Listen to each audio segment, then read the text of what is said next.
El aire en el salón de baile de Washington, D.C. olía a dinero y poder, un evento deslumbrante donde se celebraban los legados. Al otro lado de nuestra mesa, mi tío Mark, un hombre cuya confianza siempre había sido su único valor, se inclinó hacia mi padre. Me señaló con su copa de vino, con una sonrisa burlona en los labios. Tiene casi 30 años. Nadie la quiere. Rió disimuladamente, con un tono de voz grave y conspirativo. Sigue jugando con sus pequeños archivos del gobierno. Mi padre, un piloto de línea aérea jubilado que veía su propio legado como el único norte verdadero de la familia, simplemente exhaló un suspiro cansado y resignado. Era una rutina familiar, nuestra pequeña broma familiar. Pero esta vez algo era diferente. El hombre sentado junto a mi tío, un ejecutivo de pelo canoso llamado Arthur Vance, cuyo traje valía más que mi coche, se quedó rígido de repente. Su mano, que se llevaba una copa de Chardonnay a los labios, se quedó congelada en el aire. Lenta y deliberadamente, la bajó de nuevo a la mesa, con la mirada fija en mí. Su expresión era una mezcla de horror incipiente y algo más, algo que parecía profundo respeto. El aire se volvió frío y pesado.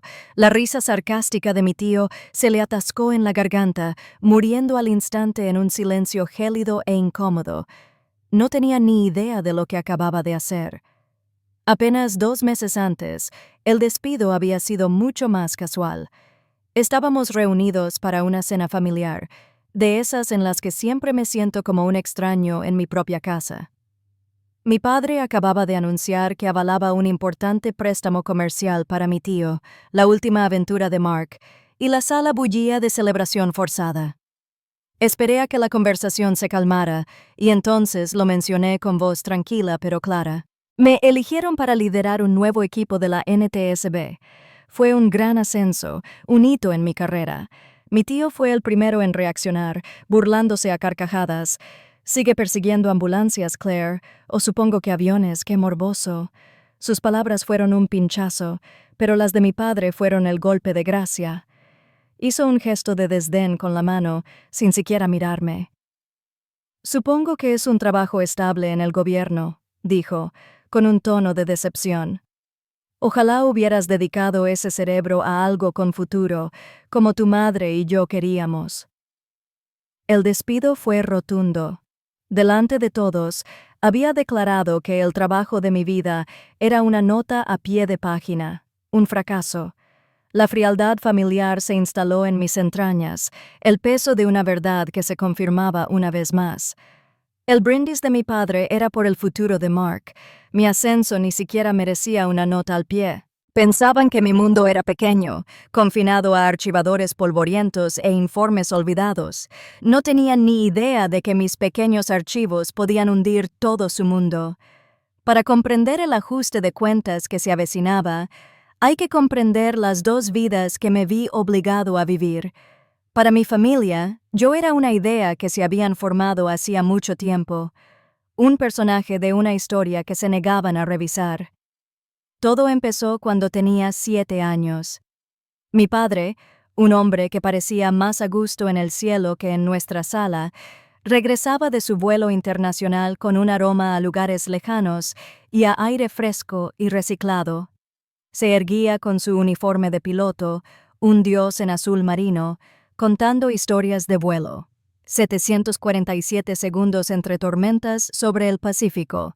Mientras que otros niños podrían haber quedado fascinados por la aventura, a mí siempre me fascinaban los detalles. Quería saber sobre las listas de verificación, los cálculos de combustible, los informes de fatiga del metal. Una tarde, me encontró organizando meticulosamente sus manuales de vuelo y se rió. «Mírate», dijo, alborotándome el pelo. «Eres mi pequeña carpeta, Claire». El nombre pretendía ser cariñoso, creo. Pero se me quedó. Se convirtió en una etiqueta, una cómoda caja donde meterme. Cuando me gradué de la maestría en Ingeniería Aeronáutica, mi padre me dio una palmadita en el hombro en la recepción y dijo: «Qué bonito certificado para la pared». Carpeta Claire. Cuando compré mi primer coche con el dinero que ahorré de mi primer trabajo en el gobierno, mi tío Mark bromeó en una barbacoa. ¿Viene con un soporte especial para el portapapeles? Cada vez era un pequeño corte, un pequeño recordatorio de que mis logros eran pintorescos, mis pasiones, un pasatiempo curioso. Toda mi carrera, el trabajo de mi vida, quedó reducido a una caricatura. Para ellos, yo era un trabajito de oficina seguro para una chica a la que no le gustan los riesgos. Les era más fácil creerlo que ver la verdad. La verdad estaba a un mundo de distancia. En mi otra vida, nadie me llamaba Claire. Me llamaban investigadora y acusaron a Thompson. Mi oficina no era un escritorio. Eran los restos de una aeronave multimillonaria esparcidos por una montaña nevada. El aire no olía a papel, olía a cableado quemado y a combustible de avión. Recuerdo estar de pie entre los escombros de una catastrófica falla de motor, con el aliento empapado en el aire gélido. A mi alrededor, un equipo de ingenieros experimentados y funcionarios de la FAA me esperaban, con la mirada fija en mí. No esperaban a una chica con un portapapeles, esperaban una orden. Necesitamos asegurar el CBR y el FDR ahora, ordené, mi voz atravesando el silencio antinatural del lugar del accidente. Quiero equipos rastreando los álabes de la turbina y que el laboratorio esté listo. Quiero informes metalúrgicos completos sobre cualquier fractura por fatiga que encontremos. Mis órdenes eran silenciosas, precisas, y las cumplía sin rechistar. Esta era mi realidad. Fue en este mundo donde conocí al director Evans, un veterano de la NTSB curtido y práctico que lo había visto todo. No le importaba mi apellido ni mi género, le importaban mis resultados. Fue él quien confió en mí para dirigir la delicada investigación de un casi desastre que involucró a un avión de pasajeros nuevo de Aerodyne Industries, un caso que ponía muy nerviosas a personas influyentes. Fue durante esa investigación que cometí el error de intentar conectar ambos mundos. Estaba en casa para una inusual visita de fin de semana. Los sombríos detalles del caso del Aerodino aún me daban vueltas en la cabeza. Encontré a mi padre en su estudio, rodeado de recuerdos de sus días de gloria. Pensé que tal vez esta vez lo entendería. Era piloto. Sabía lo que estaba en juego. Intenté explicarle la importancia de lo que habíamos encontrado. El sutil defecto de fabricación que podría haber provocado un fallo generalizado en toda una flota. Intenté transmitirle su peso, la sensación de tener cientos de vidas en la palma de la mano.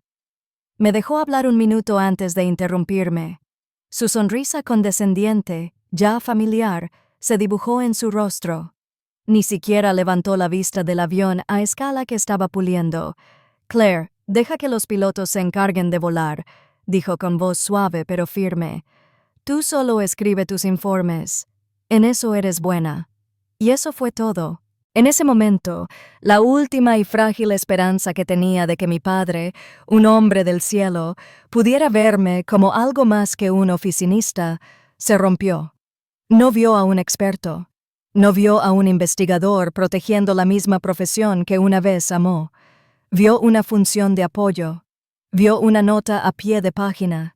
Vio un portapapeles. Claire.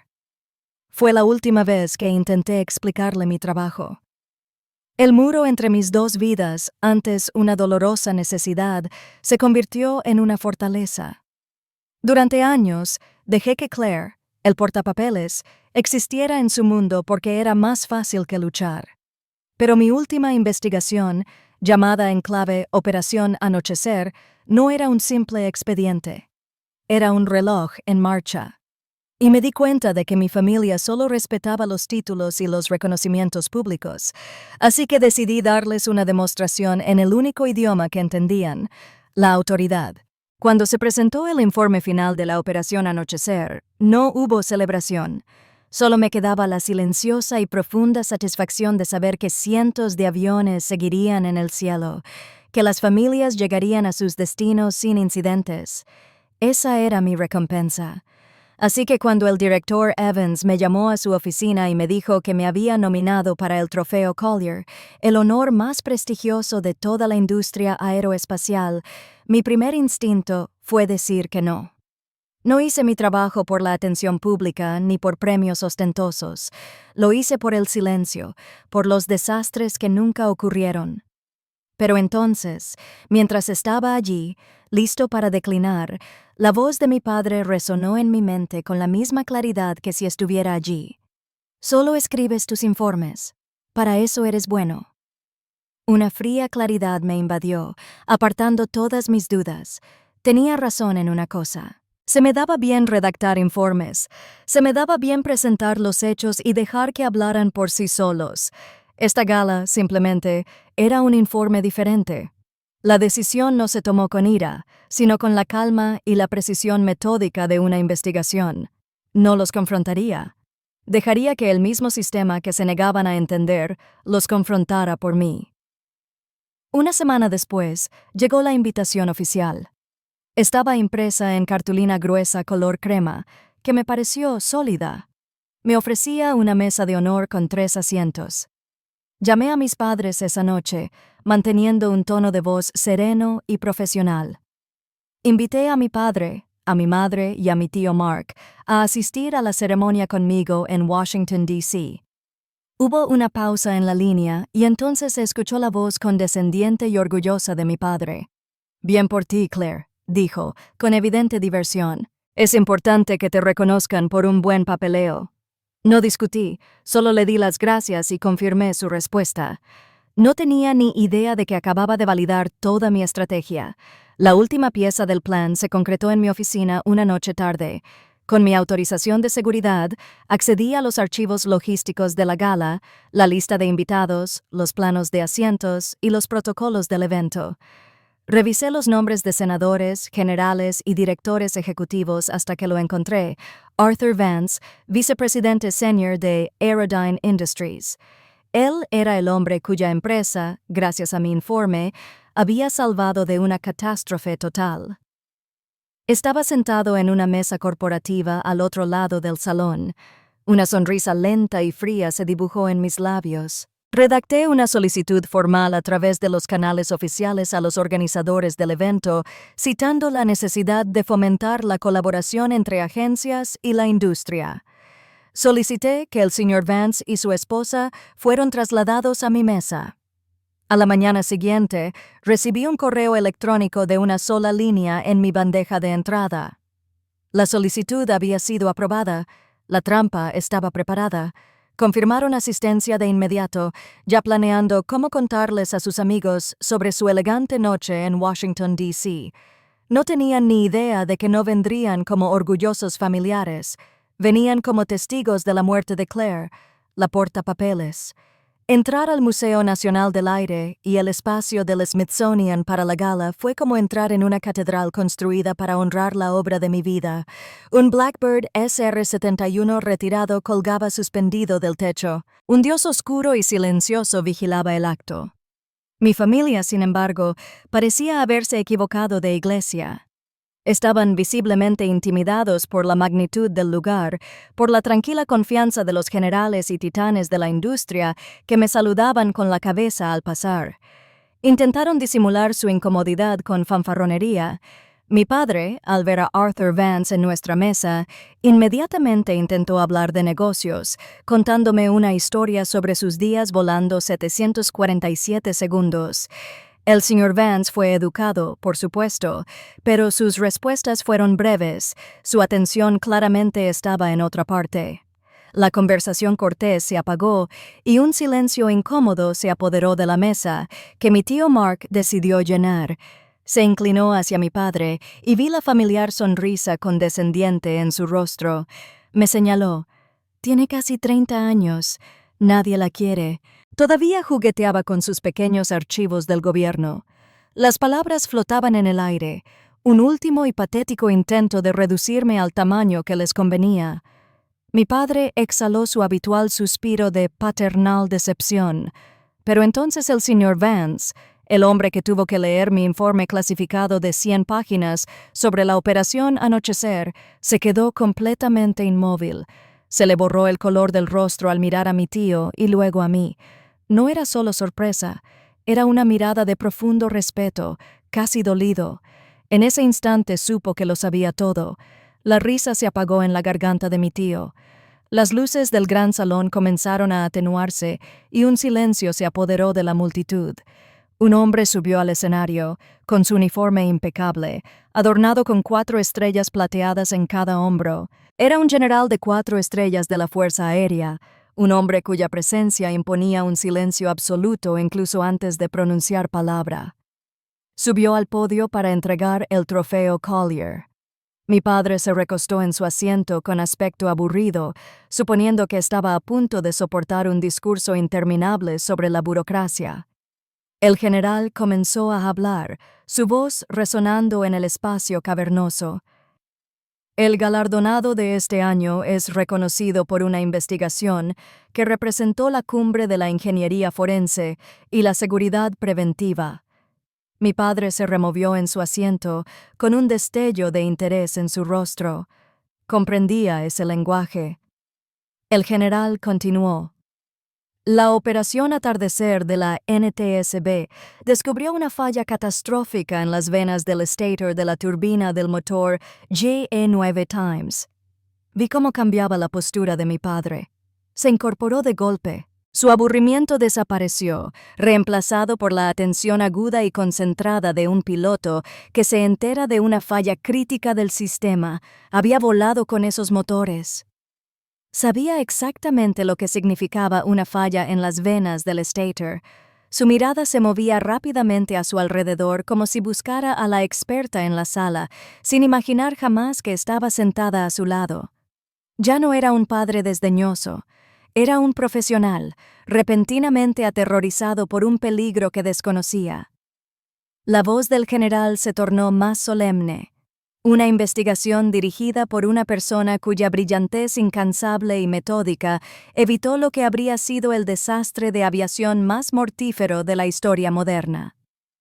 Hizo una pausa, dejando que el peso de sus palabras se asentara en la sala. Su mirada recorrió al público, las mesas de senadores y directores ejecutivos, antes de detenerse y fijarse directamente en nuestra mesa, directamente en mí.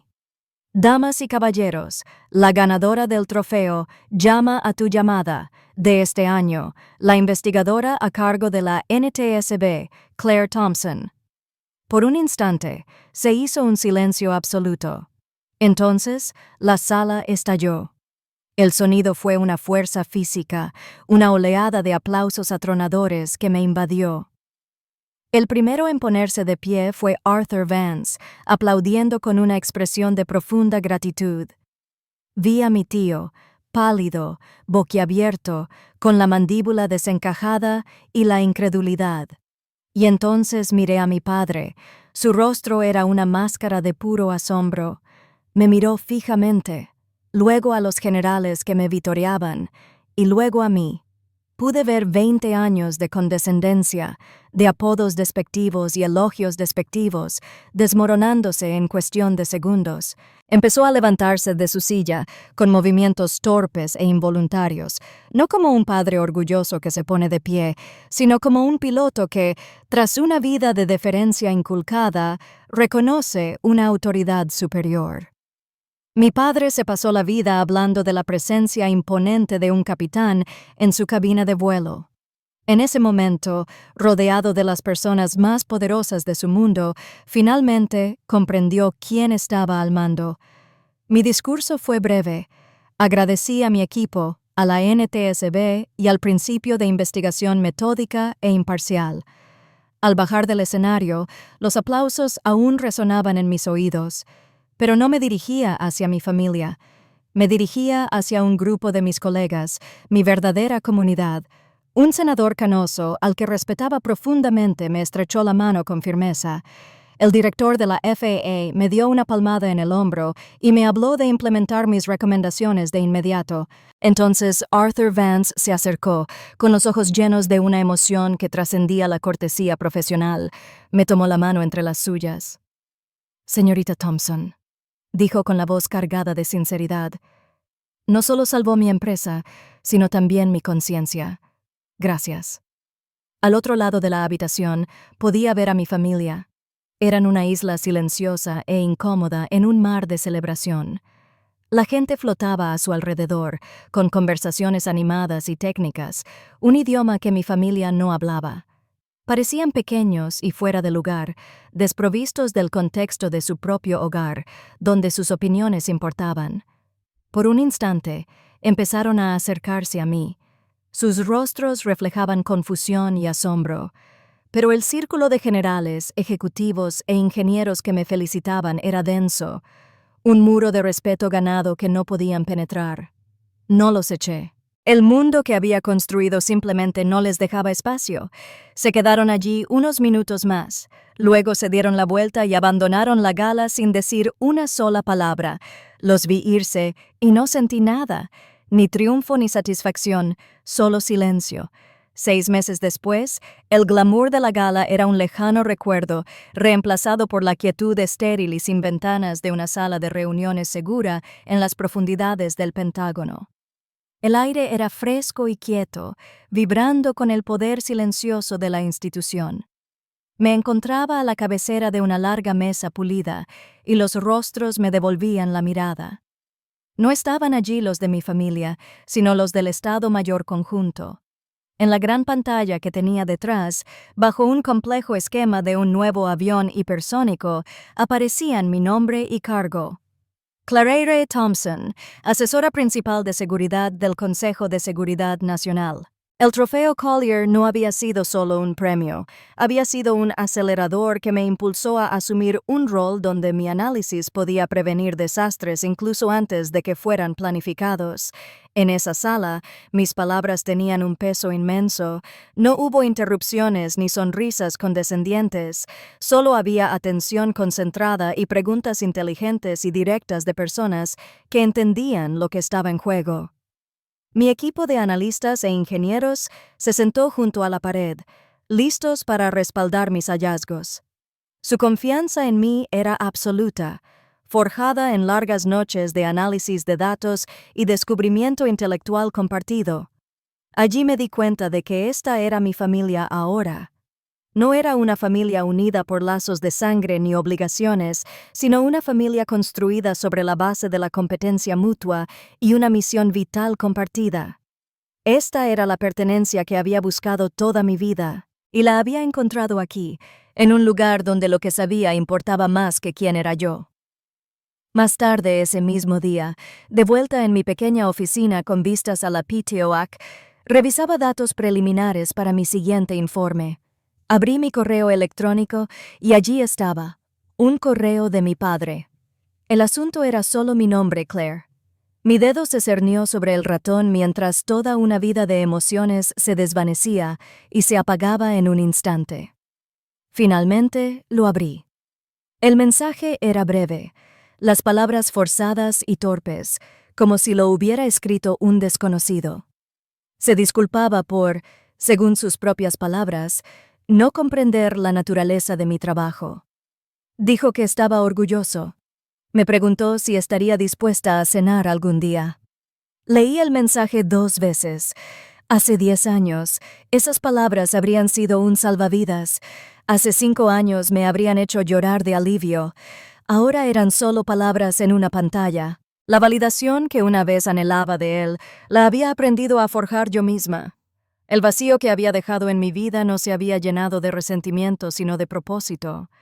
No había ira ni deseo de venganza, solo una silenciosa y profunda sensación de cierre. No borré el correo, simplemente moví el cursor al botón de archivar y pulsé. Luego volví al informe crucial que tenía en mi escritorio y me puse a trabajar. Mi padre creía que un legado era un uniforme de piloto colgado en un armario. Yo aprendí que es la autoridad silenciosa en una sala donde los generales te escuchan hablar. Si alguna vez has visto tu pasión descartada como un pasatiempo, cuéntanos a continuación cómo lograste que finalmente vieran su poder. Aquí tu experiencia siempre es lo primero.